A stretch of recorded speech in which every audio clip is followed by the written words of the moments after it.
Okay, welcome back to vision classes.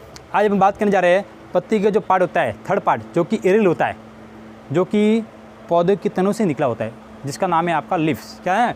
जिसका नाम है लिप। तो पत्ती के बारे में अपन बात करेंगे। तो देखिए, पत्ती होती क्या है। पत्ती का जो निर्माण है या पत्ती का जो उद्गम स्थान है वो कहाँ से होता है, बताइए। पत्ती का उद्गम स्थान कहाँ से होता है? इस पत्ती का उद्गम स्थान होता है तने के ऊपर पर्वत संधि से। तने के पर्वत संधि से क्या निकली होती है? पत्ती। ठीक ना। तो देखिए यहाँ पर आपको चित्र में शो कर रहा होगा, ये तनी है, ये तना का भाग है और तना के इस पर्वत संधि है, ये होते पर्व और ये पर्वत संधि है। तो इस वाले पार्ट से ये पत्ती निकली होती है। ठीक है। नेक्स्ट आपकी बात करें इसके रंग की, तो पत्ती का रंग कैसा होता है? जैसा कि सबको पता है, हरा। किस कारण होता है हरा रंग? पर्णहरित के कारण होता है। और पर्णहरित के कारण ही ये अपना भोजन खुद बनाती है, इसलिए इसे स्वपोषी कहते हैं। इसके बारे में एक बात और है, इसे हम पत्तियों का या पौधे का रसोई घर कहते हैं। पौधे का रसोई घर, the kitchen point of the plant. कौन है? पत्तियाँ। ठीक है ना। नेक्स्ट बात करेंगे कि जो पत्तियाँ होती है वो पत्तियाँ किसी भी तने के ऊपर किस क्रम में लगे होते हैं, उसके लगे रहने का जो क्रम है वो कौन सा है? वो क्रम है आपके अग्रभिसारी क्रम के अंदर हमेशा पत्तियाँ लगी रहती है। अग्रभिसारी क्रम होता कैसा है? इस क्रम के अंदर क्या होती है? जो नवजात पत्तियाँ होती है, नवजात का मतलब होता है नई पत्तियाँ। नवजात पत्तियाँ हमेशा पौधे के शीर्ष पर होगी, पौधे के शीर्ष पर होगी। और जो पुरानी पत्तियाँ हैं वो पत्तियाँ हमेशा नीचे की ओर होगी। पुरानी पत्तियाँ हमेशा नीचे की ओर होगी। और पत्तियों में क्या होता है? पत्तियों की सतह पर रंध्र पाए जाते। क्या पाए जाते हैं? रंध्र। इस रंध्र के द्वारा इसके अंदर कौन सी क्रिया होती है? श्वसन की क्रिया होती है। इट मीन्स गैसों का आदान प्रदान, जिसको अपन कहते हैं गैस विनिमय। इट मीन्स गैसों का आदान प्रदान, जिसको अपन कहते हैं गैस विनिमय। ठीक है। तो देखिए पत्ती आखिर में दिखती कैसी है। देखो पत्ती का जो स्ट्रक्चर है वो कुछ यहाँ पर शो कर रहा है। तो देखिए इसके अंदर जो पत्ती का निर्माण है वो इस तने के पर्वत संधि से हुआ है। और पर्वत संधि से ये आप जो यहाँ निकले, ये वाला संरचना है, पत्ती यहाँ से स्टार्ट होती है, लेकिन इसके बीच में ये वाला जो स्थान है, जिसको अपन कहते हैं, अपन खुद की भाषा में कहते हैं डंठली, तो इसी को अपन कहते हैं विज्ञान की भाषा में पर्णव्रंत। पर्णव्रंत, इंग्लिश में इसको कहते हैं पेट्योल। ठीक है ना।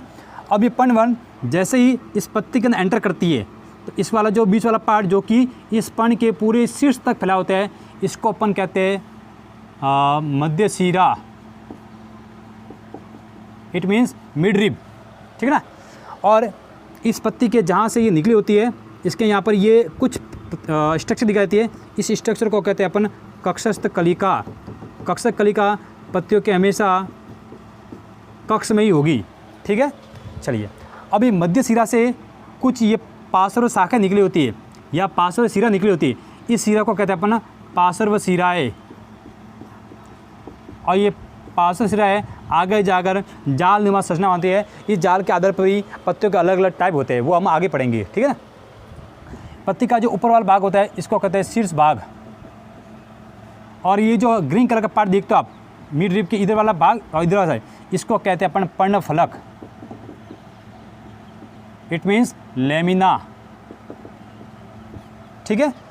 चलिए, तो इस प्रकार से पत्ती दिखती है। और पत्ती के अंदर, पत्ती के जब भाग की अगर बात करूँ, तो पत्ती के अंदर जो भाग होते हैं उसकी भाग की बात करूँ तो पत्ती पर्ण के भाग मुख्य आपके तीन ही होते हैं।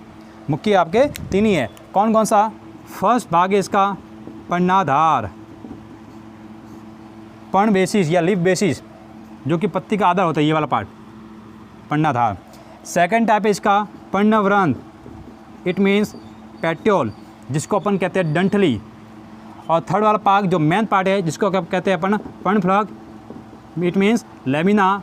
ये भाग क्या होता है? हमेशा चौड़ा होता है और इसी का कलर हमेशा हरा होता है और इसी के द्वारा हमेशा प्रकाश संश्लेषण क्रिया होती है।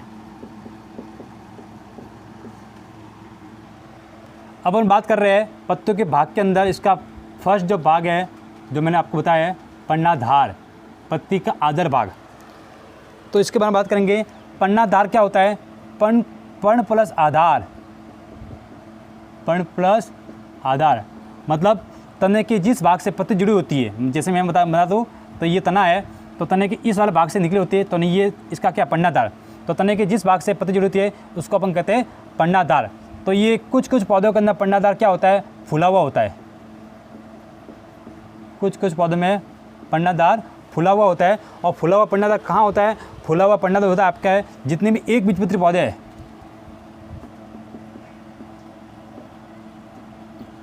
एक बीजपत्री पौधों के अंदर इसका पर्ण का जो नीचे वाला भाग होता है वो कैसा होता है? फूला हुआ होता है। जैसे कि आपने देखा होगा प्याज है, प्याज के अंदर प्याज की पत्तियाँ कभी देखना हमेशा फूली होगी नीचे से। नेक्स्ट है आपके मक्का है, जैसे खजूर है, इन सभी का पत्ती का जो भाग होता है वो पर्णाधार कैसा होता है? फूला हुआ होता है। आगे बात करूँ तो कुछ जो पत्तियाँ होती है वो आपके तने के आसपास आवरण बनाती है। कुछ पौधे की जो पत्तियाँ होती है वो तने के आसपास आवरण बनाती है। कौन से पौधे के अंदर? जितने पौधे द्विबीजपत्री है उसके अंदर। द्विबीजपत्री मतलब होता है जैसे कि चना है, आम है, एटसेट्रा। ठीक है। नेक्स्ट इसका जो भाग है वो है इसका सेकंड टाइम पर्णवृंत, जिसको अपन कहते हैं अपनी खुद की भाषा में डंठली। तो ये वाला भाग क्या होता है? वो तने के आधार से पत्ती को जोड़ने का काम करता है। तने के आधार से पत्ती को जोड़ने का काम करता है। ठीक है ना। अब ये पर्णवन होता है। कुछ पौधों में पर्णवन क्या होता है? कुछ पौधों में पर्णवन फूल कर थोड़ा स्पंज हो जाता है, जैसा कि जल हाइसिन। कुछ पौधों में जो पर्णवन होता है वो फूल कर स्पंजी हो जाता है। कौन से पौधे के अंदर? जल हाइसिन के अंदर। और कुछ पौधे होते हैं जिसके अंदर पर्णवन फूल कर या उसका स्ट्रक्चर बदलकर ये पंख नुमा हो जाता है। पंख देखा ना पक्षियों के, उसके अंदर इसकी आकृति होती है। वो पौधे हैं जैसे कि नींबू है। नींबू के अंदर कभी भी आप नींबू का पर्णवन देखना हमेशा वो आकर आपको पंख की तरह दिखा देगा, कुछ इस तरह छोटा छोटा यहाँ पर। ठीक है ना। संतरा है। ठीक है। इसके अंदर चलो पत्ती का जो अगला भाग है वो है जो कि मुख्य भाग है, जिसको अपन कहते हैं पर्णफलक। It means lamina. ठीक है। तो पत्ती का ये वाला भाग होता है जो कैसा होता है? चौड़ा होता है, रंग इसका हरा होता है, और इसके सेंटर में से एक सिरा निकली होती है, जिस सिरे को अपन कहते हैं मध्य सिरा। और मध्य सिरा से अनेक सिरा छोटी शाखा निकलते हैं, उस सिरा को अपन कहते हैं पार्श्व सिराएं। पार्श्व सिराएं। और पार्श्व सिरों के द्वारा ही पत्तियों के अंदर जाल का निर्माण होता है। ठीक है ना। पर्णफलक का जो मेन वर्क है, मेन फंक्शन है, वो क्या है? वो मेन फंक्शन है इसका प्रकाश संश्लेषण। प्रकाश संश्लेषण करना ही होता है। और प्रकाश संश्लेषण जो क्रिया होती है वो आपके पौधे के इसी भाग में संपन्न होती है। ठीक है ना। क्योंकि इसी का रंग होता है हरा, और इसी के अंदर पर्ण हरित पाया जाता है। और प्रकाश संश्लेषण के द्वारा इस पत्ती के अंदर किसका नाम होता है? खाद्य पदार्थ, जिसको बोलते हैं अपन कार्बोहाइड्रेट।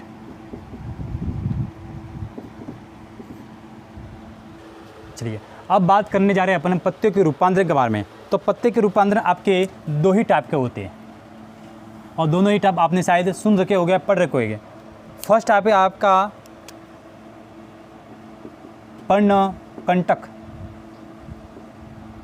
फर्स्ट टाइप है पर्णकंटक, और सेकंड टाइप है आपका घटपर्ण। इसमें तो आपको नाम से पता चल रहा होगा शायद, मुझे लग रहा है। पर्णकंटक मतलब इसके अंदर पत्तियाँ या तो पत्ते का पूर्ण भाग, या तो पत्तियों का पूर्ण भाग या पत्ते का कुछ आंशिक भाग ही कांटों के रूप में बदल जाता है। पत्तियों का कुछ आंशिक भाग या पूर्ण भाग कांटों में रूपांतरित हो जाता है, इसलिए इस टाइप के रूपांतरण को कहेंगे अपन, क्या कहेंगे, पर्णकंटक। अब ये पत्तियाँ है जो अपना रूपांतरण कांटों के रूप में क्यों करती है, तो मैंने आपको पहले बता दिया है कि जो कुछ पत्तियाँ होती है, ज़्यादातर ये इस टाइप की पत्तियाँ होती है, वो आपके मरुद्वि स्थल होते हैं, जीरोफिटी प्लांट, जहाँ पर पानी की क्या होती है, कमी, रेगिस्तान इलाकों के अंदर, वहाँ के पौधे के अंदर पत्तियाँ इस टाइप की आपको देखने को मिल जाएगी। वो पौधे क्या करते हैं, वो पत्तियाँ अपने अंदर जो जमा पानी उसको बचाने के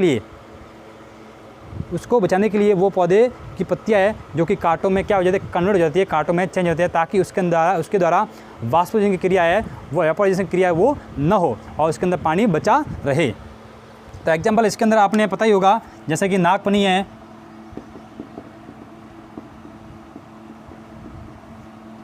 थोर है, कैक्टस है, एटसेट्रा। खीरडी के अंदर भी होती है, तो खीरडी के अंदर पॉसोपस सिनेरिया, उसके अंदर पत्तियाँ होती है, तो कुछ छोटी होती है, ठीक है ना। अब बात करना है घटपर्ण के अंदर, तो इससे भी नाम से पता चला है कि कुछ पौधे की जो पत्तियाँ है, उस पत्तियों का आकार होता है वो गड्ढे के नुमा होता है, पत्ती का आकार गड्ढे नुमा, और उसके ऊपर एक ढक्कन होता है, उसके ऊपर क्या होता है, एक ढक्कन होता है इस तरह। जैसे ही कोई कीट पतंगा इसके ऊपर आकर बैठेगा तो उस गड्ढे के अंदर गिर जाएगा, और जैसे इसके ऊपर गिरता है तो इसका ढक्कन क्या होता है, बंद हो जाता है।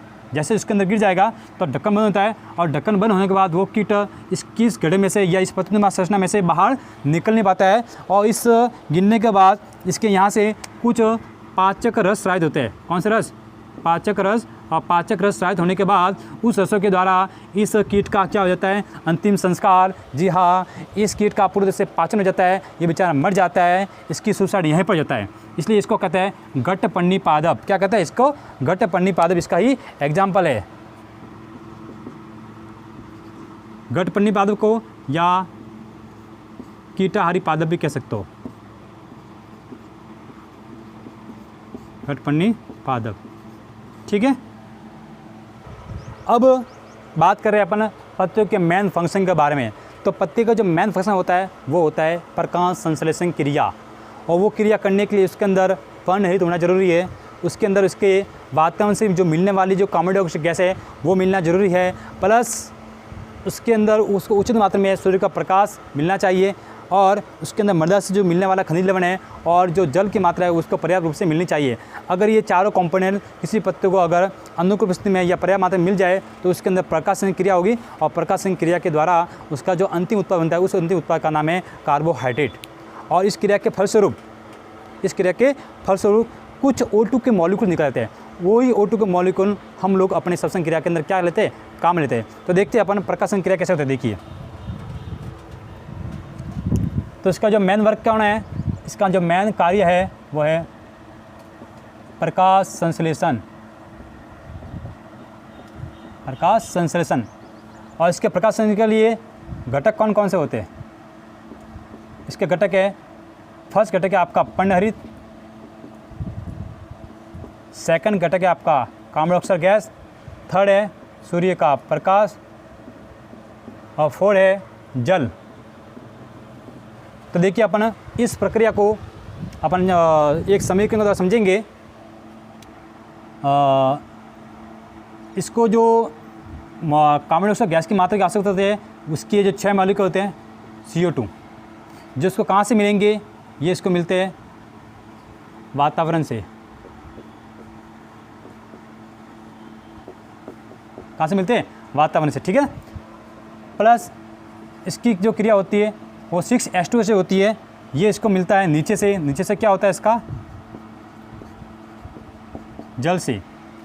जब इन 6 अणु CO2 के और 6 अणु H2 के, जब इन दोनों की क्रिया पत्तियों के अंदर उपस्थित पर्णहरित के द्वारा, और ऊपर क्या होता है, गिरने वाला सूर्य का प्रकाश की उपस्थिति में ये क्रिया होती है, और क्रिया का फलस्वरूप निर्माण होता है C6H12O6, जिसको अपन बोलते हैं कार्बोहाइड्रेट। कार्बोहाइड्रेट, क्या बोलते हैं, कार्बोहाइड्रेट। और इसके साथ साथ 6 मॉलिक्यूल ऑक्सीजन के निकलते हैं, किसके निकलते हैं, ऑक्सीजन के। और इसके साथ साथ कुछ मात्रा के अंदर लगभग 686 किलो कैलोरी क्या निकलती है, ऊर्जा निकलती है, जो कि हमारे या पौधे के बहुत काम में आने वाली है। अब देखो इसका जो अंतिम उत्पाद है वो क्या है, इसका जो अंतिम उत्पाद कौन सा है, कार्बोहाइड्रेट। क्या होता है, कार्बोहाइड्रेट। तो देखिए मैंने बताया 6 अणु CO2 के जो इसको कहाँ से मिलते हैं, वातावरण से। 6 अणु H2 के जो इसको पौधे को नीचे वाला भाग जो कि मिट्टी है, जल से मिलते हैं, जल से या बोल सकते हैं यहाँ पर मृदा से। और सूर्य प्रकाश की उपस्थिति में और पर्णहित के द्वारा 6 अणु CO2 के और 6 अणु H2 का उपयोग करके ये कार्बोहाइड्रेट बनाती है, जिसका सूत्र होता है C6H12O6। और इसके साथ में 6 मॉलिक्यूल निकल जाता है ऑक्सीजन के, जो कि सजीवों को किस काम में आते हैं, श्वसन के अंदर, किस काम में आते हैं, श्वसन क्रिया के अंदर काम में आते हैं। अब बात देखिए, इसका जो बना हुआ उत्पाद है उसका नाम तो कार्बोहाइड्रेट है, लेकिन पौधे इसको चेंज करते हैं किसके अंदर, स्टार्च या फिर मंड। और पौधे इसी भाग का क्या करते हैं, अवशोषण करते हैं। क्या करते हैं, पौधे इसी भाग का अवशोषण करते हैं, ठीक है ना। चलिए अब देखिए प्रकाश संश्लेषण का जो चित्र है वो मैंने यहाँ पर आपको दिखा दिया है। तो देखो इस चित्र के अंदर एक आपको ये पेड़ दिख रहा होगा, तो इस पेड़ के अंदर इसको वातावरण से CO2 मिल रही है, प्लस इसको ज़मीन की जो मिट्टी है, मिट्टी से इसको जल मिल रहा है, और सूर्य के द्वारा इसको प्रकाश मिल रहा होगा, ठीक ना, प्रकाश मिल रहा है। और इसके खुद के पत्ते के अंदर पानी तो है ही है। जब ये चारों कंपोनेंट आपस में मिलते हैं तो इसके अंदर किसका नाम होता है, शुगर, कार्बोहाइड्रेट बोलते हैं। देखो शुगर निकल रहा है और इसके अंदर कुछ मात्रा में ऑक्सीजन भी निकल रही है। तो ऑक्सीजन, इसी ऑक्सीजन का उपयोग कौन करते हैं, वातावरण के अंदर इसी ऑक्सीजन का उपयोग करते हैं कौन लोग, प्राणी लोग करते हैं, ठीक है ना, ठीक है। चलिए अब पौधे का जो लास्ट वाला पार्ट है, जो कि मेन पार्ट होता है पौधे के अंदर, प्लांट के अंदर, जिसका नाम है फ्लावर, पुष्प, ठीक है ना। तो इस पार्ट की अगर बात करेंगे तो ये जो पार्ट है जो पौधे का क्या है, मुख्य भाग है। अब इस भाग का मुख्य भाग नाम इसलिए पड़ा क्योंकि इसी भाग को अपन क्या कहते हैं, जनन अंग कहते हैं। इट मीन्स रिप्रोडक्टिव ऑर्गन, इसको ही अपन कहते हैं रिप्रोडक्टिव ऑर्गन। पुष्प के द्वारा ही पौधे के अंदर फल, इट मीन्स फ्रूट, और बीज का क्या होता है, निर्माण होता है। पुष्प के द्वारा ही बीज और फल का निर्माण होता है। और एक पुष्प के अंदर, ये पुष्प के जो मुख्य भाग होते हैं वो 4 होते हैं। पुष्प के जो मुख्य भाग है वो कितने हैं, 4 है। देखिए कौन कौन सा। पुष्प का जो मेन भाग है वो है आपका एक तो बाह्य दलपुंज,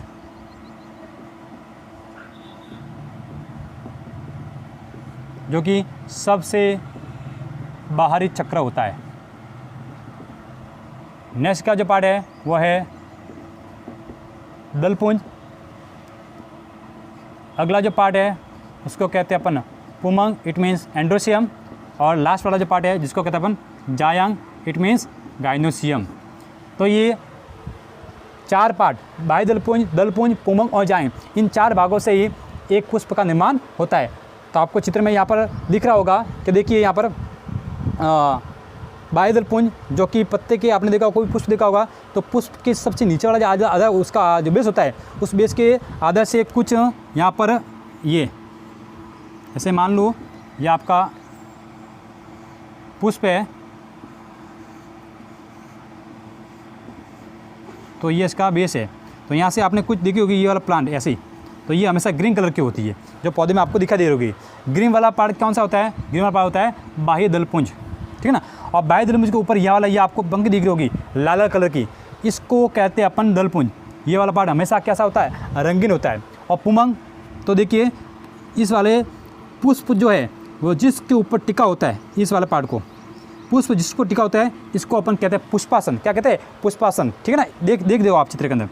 तो इस पुष्पासन से कुछ ये रेशेदार संरचना निकले जिसको अपन क्या कहते हैं, पुमंग, चित्र में आपको दिख रहा होगा। और जायांग वाला क्या पार्ट क्या होता है, जो आपके पुष्प के बिल्कुल सेंटर के अंदर आपको दिख रहा होगा, जो कि आपके पुष्पासन से निकला होता है या अंडाशय से निकला होता है। तो ये मेन 4 पार्ट होते हैं आपके इसके अंदर, पुष्प के अंदर। अब बात करते हैं अपन पुष्प के भागों के बारे में डिटेल से। तो पुष्प के भागों के अंदर फर्स्ट जो पार्ट है वो मैंने बताया आपको बाह्यदरपुंज, जिसको अपन कहते हैं कैलिक्स। नेक्स्ट वाला पार्ट है जिसको अपन कहते हैं दलपुंज, इट मीन्स करोला। और अगला जो पार्ट है जिसको अपन कहते हैं पुमंग, इट मीन्स एंड्रोसियम। और नेक्स्ट वाला पार्ट है जिसको अपन कहते हैं जायांग, इट मीन्स गाइनोसियम। ठीक है, तो बारी बारी से अपन एक एक करके अध्ययन करेंगे। जैसे मैं बताता हूँ बाह्यदलपुंज के बारे में, तो बाह्यदलपुंज का जो रंग होता है वो हमेशा, चाहे कोई भी प्लांट हो, सभी पौधों के अंदर इस पुष्प के जो इस वाले पार्ट का जो रंग होता है वो कैसा होता है, हरा होता है। और ये पुष्प का सबसे बाहरी चक्र होता है, जो कि पुष्प के क्या करता है, सुरक्षा करता है। पुष्प के क्या करता है, सुरक्षा करता है। प्रत्येक पुष्प के अंदर बाह्यदलपुंज है, उसकी जो संख्या होती है वो कम से कम 2 होती है और ज़्यादा से ज़्यादा 5 तक आपको देखने को मिल जाए लगभग औसत सभी पौधों के अंदर। नेक्स्ट वाला जो पार्ट है दलपुंज, ये जो रंग में होते हैं वो हमेशा कैसा होता है, रंगीन, कलरफुल। अलग अलग टाइप के पौधों के अंदर आपको अलग अलग रंगों के दलपुंज आपको देखने को मिल जाए, जिसको अपन कहते हैं पत्तियाँ। ठीक ना, दलपुंज, इसका जो मेन काम क्या है, इसका मेन काम है कीटों और भंवरों को, कीटों और भंवरों को परागण के लिए, कौन सी क्रिया, परागण के लिए आकर्षित करना, ताकि इस रंग बिरंगे पंखुड़ियों को देखकर इसके अंदर कुछ मकरंद भी होता है, उसको सूंघ करके ये कीट भंवरे इसके ऊपर आकर्षित है और उसके ऊपर बैठ जाते हैं। और बैठने के द्वारा जब ये इसके ऊपर बैठकर किसी अन्य पौधे के पुष्प के ऊपर जाएंगे तो इसके द्वारा कौन सी क्रिया होती है, परागण क्रिया हो जाती है। और परागण को इट मीन्स कहते हैं पॉलिनेशन। मैं अभी आपको बताऊँगा परागण होता है कैसे। नेक्स्ट इस वाला जो पार्ट है जिसको कहते हैं अपन पुमंग, ये पुमंग जो होते हैं ये आपके पुष्पासन से जुड़े होते हैं। और पुमंग के प्रत्येक सदस्य को कहते हैं अपन पुंकेसर। पुमंग के प्रत्येक सदस्य को क्या कहते हैं, पुंकेसर, इट मीन्स स्टेमन। ठीक है, और पुंकेसर जब इसके सदस्य 2 या 2 से अधिक हो जाते हैं तब इसके पूरे समूह को अपन कहते हैं पुमंग। पुमंग जो है वो फूल का है, जो आपका नर भाग है या नर जनन अंग है। ठीक है ना, इसका स्ट्रक्चर मैं आपको बताता हूँ, कुछ इस तरह दिखाई देते हैं। तो पुमंग के अंदर ये वाला जो पार्ट आपको दिख रहा है इसको कहते हैं अपन परागकोश, इट मीन्स एंथर, जिसके अंदर कितनी पालियाँ होती है, 4 पालियाँ होती है। इसको अगर यहाँ से डिस्कशन करेंगे तो इसके अंदर आपको 4 पालियाँ देखने को मिल जाएंगी। और यहाँ पर जो लंबी धागे में संरचना है इसको कहते हैं अपन पुतंतु, इट मीन्स फिलामेंट। और पुतंतु और परागकोश जहाँ से जुड़े होते हैं इसको कहते हैं अपन कनेक्टिव या योजी। ठीक है ना, चलिए अब बात करते हैं अपन जायंग के बारे में। तो जायंग वाला जो पार्ट है वो आपके पुष्प के केंद्र का भाग है, जो किसी पुष्प के बिल्कुल सेंटर में होगा। और ये पुष्पासन से जुड़ा हुआ होगा, ये भी पुष्पासन से जुड़ा हुआ चौड़ा भाग होता है, जिसे अपन अंडाशय कहते हैं। क्या कहते हैं, अंडाशय कहते हैं। अंडाशय के अंदर, अंडाशय में कुछ छोटी छोटी संरचना होती है जिसको अपन कहते हैं बीजांड। क्या कहते हैं, बीजांड। और अंडाशय आगे जाकर, ये देखिए अंडाशय में चित्र बनाता हूँ यहाँ पर, ये कुछ इस तरह दिखाई देता है,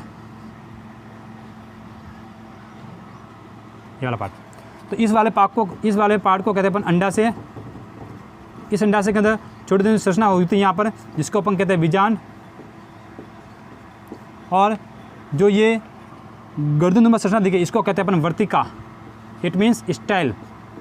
और सबसे ऊपर वाला पार्ट है जिसके अंदर छोटा सा खड्डा होता है, इस वाले पार्ट को कहते हैं अपन वर्तिकाग्र, इट मीन्स स्टिग्मा। क्या कहते हैं, स्टिग्मा। इस वाले पार्ट के ऊपर थोड़ा सा चिपचिपे पदार्थ होते हैं, ताकि भंवरे है, कीट पतंगे है, वो किसी अन्य पुष्प जैसे इसके ऊपर आए और वो हमेशा इसी पुष्प इसी भाग पर आके बैठते हैं। और जैसे बैठेंगे तो उस कीट पतंगों के जो पैर होते हैं, छोटे पैर, उस छोटे पैर के ऊपर जो भी इसके परागकण चिपके हुए होंगे वो परागकण सीधे ही इसके खड्डे के अंदर बैठ जाते हैं ताकि वो वायु की तरह, अगर वायु का प्रवाह हो तो यहाँ से उड़कर न जाए और चिपचिप होने के कारण वो परागकण उसके ऊपर चिपक जाते हैं, ठीक है ना। तो ये आपके पुष्प के मैंने 4 भाग बताए, वायुदलपुंज है, पुमंग है और जायन। अब मैं आपको बता देता हूँ कि परागण क्या होता है। तो परागण क्या होता है, देखो किसी पुष्प के नर भागों का, पहले बताता हूँ यहाँ पर जो परागकोश है, जैसे परागकोश को अपन काटेंगे तो परागकोश यहाँ पर आपको इसकी 4 पलें दिखेगी ऐसे, और जैसे परागकोश की जो भित्ति है ये जब परिपक्व हो जाती है और परिपक्व होकर मैच्योर होकर जब फट जाती है तो फट जाने से इसमें से असंख्य छोटे छोटे परागकण निकलते, क्या निकलते हैं, परागकण। इसे ही परागकणों को अपन कहते हैं नर युग्मक या मेल गैमिट, ठीक है ना। तो इन परागकणों का किसी भी माध्यम के द्वारा किसी एक पुष्प से अन्य पुष्प पर उड़ने की जो क्रिया है, किसी एक पुष्प से अन्य पुष्प पर चले जाने की जो क्रिया है, इस क्रिया को ही हम कहते हैं परागकण।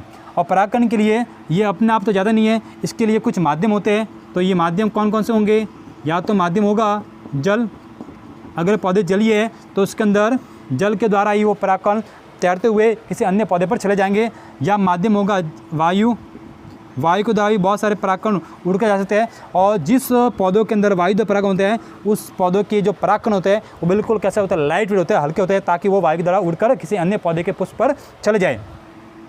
यह हो सकता है जैविक परागण, जिसको अपन कहते हैं, इसके अंदर आते हैं आपके कीट और पतंगे, तितली है, भंवरे है, वगैरह वगैरह आदि, ठीक है ना। तो इस टाइप के परागण को कहेंगे अपन कीट परागण या जैविक परागण, ठीक है ना। नेक्स्ट एक बात मैं आपको बताना भूल गया था कि यहाँ पर जो अंडाशय है, प्रश्न निकल आता है, अंडाशय का जो फ्यूचर है, भविष्य है, वो किस रूप में होता है। तो अंडाशय आगे जाकर क्या बनाता है, अंडाशय हमेशा आगे जाकर फल, इट मीन्स फ्रूट का निर्माण करता है। किसका निर्माण करता है, फ्रूट का। और बीजांड जो है, ओव्यूल को भी अगर मैच्योर ओव्यूल होगा या मैच्योर बीजांड होगा, वो आगे जाकर इसका निर्माण करेगा, वो आगे जाकर बीज का निर्माण करेगा, इट मीन्स सीड का निर्माण करेगा। और एक मोस्ट इम्पॉर्टेंट बात और है, फल जो होते हैं, ये जो फल आपको दिख रहे हैं, इन फल को